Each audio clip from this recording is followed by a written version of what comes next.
السلام علیکم ورحمۃ اللہ وبرکاتہ۔ عزیز طلباء کرام، اللہ تعالیٰ کی ذات سے قوی امید ہے کہ آپ خیریت و عافیت کے ساتھ ہوں گے۔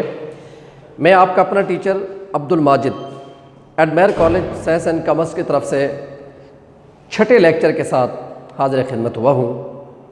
بیٹا ہمارا چھٹا لیکچر یہ بھی پہلے چیپٹر سے ہی متعلق ہے، بنیادی عقائد۔ گزشتہ لیکچر میں ہم نے رسالت کے متعلق بات کی تھی، اور آج ہم رسالت کے بعد انبیاء علیہم الصلاۃ والسلام کی خصوصیات پر بات کرنے جا رہے ہیں۔ دیکھیں، اللہ تعالیٰ جن کو اپنا نبی بناتے ہیں، رسول بناتے ہیں، بے شک ساری قوم سے، ساری مخلوق سے، ساری انسانیت سے وہ ممتاز ہوتے ہیں، الگ ہوتے ہیں۔ اللہ تعالیٰ نے انہیں شان، انہیں مرتبہ، انہیں مقام باقی مخلوق سے قدرے الگ دیا ہوا ہوتا ہے۔ انبیاء کی خصوصیات یاد رکھیں، جن لوگوں کو اللہ تعالیٰ یہ منصب رسالت عطا فرماتے ہیں وہ سب لوگ نیکی، تقوی، ذہانت اور بلند تقوی کے مالک ہوتے ہیں، بلند ہمت کے مالک ہوتے ہیں۔ آج انہی انبیاء علیہم الصلاۃ والسلام کی خصوصیات پر بات کریں گے۔ اللہ تعالیٰ نے جو انبیاء کو خصوصیت عطا فرمائی ہے ان میں سے سب سے پہلی خصوصیت ہے بیٹا بشریت۔ بشریت یہ بشر سے ہے، انسان کو کہا جاتا ہے۔ اللہ تعالیٰ نے انسانوں کی راہبری کے لیے ہمیشہ کسی انسان کو ہی پیغمبر بنا کر بھیجا ہے۔ انسانوں کی رہنمائی کے لیے، انسانوں کی راہبری کے لیے جب بھی کسی رسول یا نبی کو اللہ تعالیٰ نے مبعوث فرمایا ہے تو وہ انسان ہی کو پیغمبر بنا کر بھیجا ہے، کسی جن یا فرشتے کو بنا کر نہیں بھیجا، کسی جن یا فرشتے کو نبی بنا کر نہیں بھیجا۔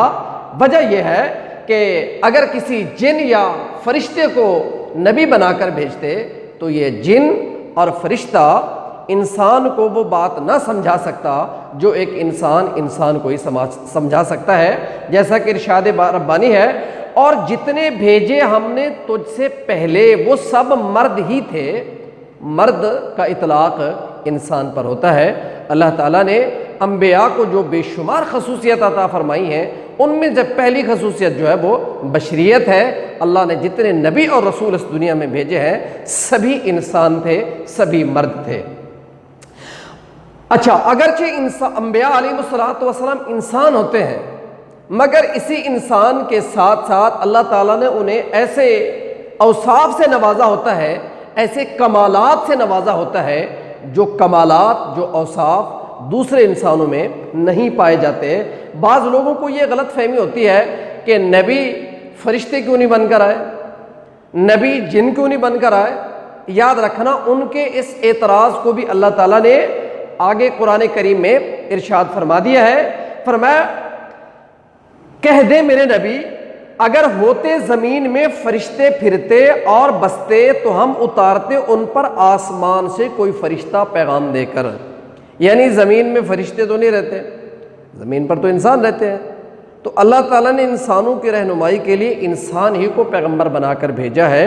اگر زمین پر فرشتے ہوتے تو اللہ تعالیٰ ظاہر ہے فرشتے کو ہی نبی بنا کر بھیجتا، لیکن زمین پر جو اشرف المخلوقات میں سب سے اہم مخلوق ہے وہ کون ہے؟ انسان ہے۔ اور میں گزشتہ لیکچر میں بتلا چکا ہوں کہ انسان کو جو بات انسان سمجھا سکتا ہے وہ کوئی دوسری مخلوق نہیں سمجھا سکتی۔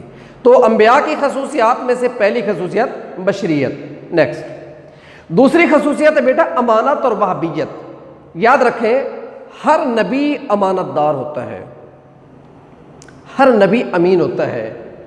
اللہ تعالیٰ جو بھی پیغام اپنے کسی نبی کو دیتے ہیں وہ منوان سیم پیغام اللہ کے رسول اپنی اس امت کو آ کر دیتے ہیں۔ اس میں سے کوئی بات اپنی طرف سے شامل نہیں کرتے بلکہ اللہ کے جو دیے ہوئے احکامات ہوتے ہیں وہ احکامات آ کر اپنی امت کو دے دیتے ہیں، اپنی طرف سے کوئی بات نہیں کرتے۔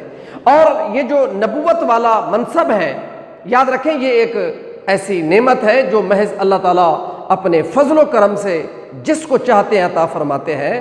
رسالت اور نبوت والا جو یہ منصب ہے یہ کسی محنت یا مشقت سے حاصل نہیں ہوتا، کسی زہد اور تقوی سے حاصل نہیں ہوتا، بلکہ اللہ تعالیٰ جس پر فضل فرماتے ہیں وہ اپنے فضل اور کرم سے اپنے بندوں میں سے جس کو چاہتے ہیں عطا فرما دیتے ہیں، جیسا کہ قرآن کریم میں ارشاد ہے ذالک فضل اللہ یؤتیہ من یشاء۔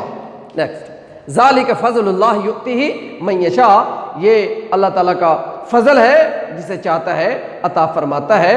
جن لوگوں کو یہ منصب عطا کیا گیا ہے وہ تمام نیکی، تقوی، ذہانت، دیانت اور عظیم ہمت کے مالک ہوتے ہیں، اور وہ انبیاء ہوا کرتے ہیں۔ تو دوسری صفت کیا ہوئی؟ امانت اور وہابیت۔ اس کا مطلب ہے سارے نبی امانت دار ہوتے ہیں، اور وہابیت کا مطلب ہے اللہ تعالیٰ کی طرف سے ہی یہ عطیہ نبوت اور رسالت کا ملتا ہے، کسی محنت یا مشقت سے نہیں ملتا۔ تیسرے نمبر پر ہے تبلیغ احکام الہی۔ بیٹا یاد رکھنا، پیغمبر جو بھی احکامات، جو بھی تعلیمات لوگوں کے سامنے لے کر آتے ہیں وہ تمام کی تمام اللہ تعالیٰ کی طرف سے ہوتی ہے، پیغمبر اپنی طرف سے کوئی بات نہیں کرتا۔ وجہ یہ ہے کہ نبی اللہ کا ترجمان ہوتا ہے۔ اللہ جو احکامات اپنے نبی کی طرف بھیجتے ہیں وہی احکامات نبی آگے لوگوں کو دیتا ہے، اپنی طرف سے کوئی بات نہیں کرتا، جیسا کہ قرآن کریم میں ارشاد ہے وَمَا يَنْطِقُ عَنِ الْهَوَىٰ إِنْ هُوَ إِلَّا وَحْيٌ يُوحَىٰ، اور نہیں بولتا اپنے نفس کی خواہش سے، یہ تو حکم ہے بھیجا ہوا، إِلَّا وَحْيٌ يُوحَىٰ، یعنی جو نبی کی طرف وحی کی جاتی ہے نبی وہی مخلوق کی طرف بھیجتے ہیں، اپنی طرف سے کوئی بات نہیں کرتے۔ نیکسٹ، اللہ تعالیٰ کے تمام پیغمبر معصوم اور گناہوں سے پاک ہوتے ہیں، ان کے اقوال، ان کے اعمال، ان کا کردار شیطان کی پہنچ سے دور ہوتا ہے، بلکہ دوسرے لفظوں میں یوں کہہ دیں کہ شیطان کے عمل دخل سے محفوظ ہوتے ہیں۔ نبی کا کردار ہمیشہ بے داغ رہا ہے، نبی کا دامن ہمیشہ صاف رہا ہے۔ انبیاء کی ذات، نبی ایسے کامل انسان ہوتے ہیں جن میں بے حد روحانی طاقت ہوتی ہے، اللہ تعالیٰ نے انہیں بے شمار معجزات عطا کیے ہوئے ہوتے ہیں، اللہ تعالیٰ نے انہیں اپنی طرف سے ایک علم کا حصہ عطا کیا ہوا ہوتا ہے، لہٰذا کوئی بھی پیغمبر اپنی نفس کی خواہش کے تابع نہیں ہوتا، بلکہ ان کا ہر فعل، اٹھنا، بیٹھنا، سونا، جاگنا، صبح سے لے کر شام تک، شام سے لے کر صبح تک، ان کا ہر عمل اللہ کے حکم کے تابع ہوتا ہے۔ جی نیکسٹ، پانچویں خصوصیت ہے بیٹا واجب الاطاعت ہونا۔ یہ انبیاء کی خصوصیات بتلائی جا رہی ہیں۔ یاد رکھیں انبیاء کی اطاعت اور پیروی ضروری ہوتی ہے۔ جب بھی اللہ تعالیٰ کو نبی بھیجتے ہیں تو ان کی اطاعت ہمارے اوپر فرض ہوتی ہے۔ انبیاء کی اطاعت دراصل وہ اللہ ہی کی اطاعت ہوتی ہے۔ فرمایا جس کا ترجمہ ہے ہم نے جو بھی رسول بھیجا وہ اس غرض سے بھیجا کہ اس کی اطاعت اللہ کے حکم سے کی جائے، یعنی جو احکامات اللہ تعالیٰ دے رہے ہیں، جب نبی وہی احکام امت کی طرف بھیج رہا ہے تو پھر ہمیں 100% اس کی اطاعت کرنی چاہیے، اس کے حکم کو ماننا چاہیے۔ اسی لیے اللہ تعالیٰ نے فرمایا من یطع الرسول فقد اطاع اللہ، جس نے میرے رسول کی بات کو مانا گویا اس نے اللہ کی بات کو مانا ہے۔ جی نبی یاد رکھیں اللہ کا راستہ دکھاتا ہے، اس لیے اس کی اطاعت اللہ کی اطاعت ہی ہوتی ہے۔ اسی طرح پیغمبر کتاب اللہ کا شارع ہوتا ہے، جو کتاب اللہ تعالیٰ نبی کو عطا فرماتے ہیں سب سے زیادہ سمجھنے والا پہلا انسان اللہ کا رسول ہوتا ہے، اللہ کا پیغمبر ہوتا ہے۔ جتنی اس کو سمجھ آتی ہے دوسرے لوگوں کو نہیں آتی، اس لیے نبی اس کتاب کو اپنی امت کے سامنے کھول کر بیان کرتا ہے، واضح کرتا ہے۔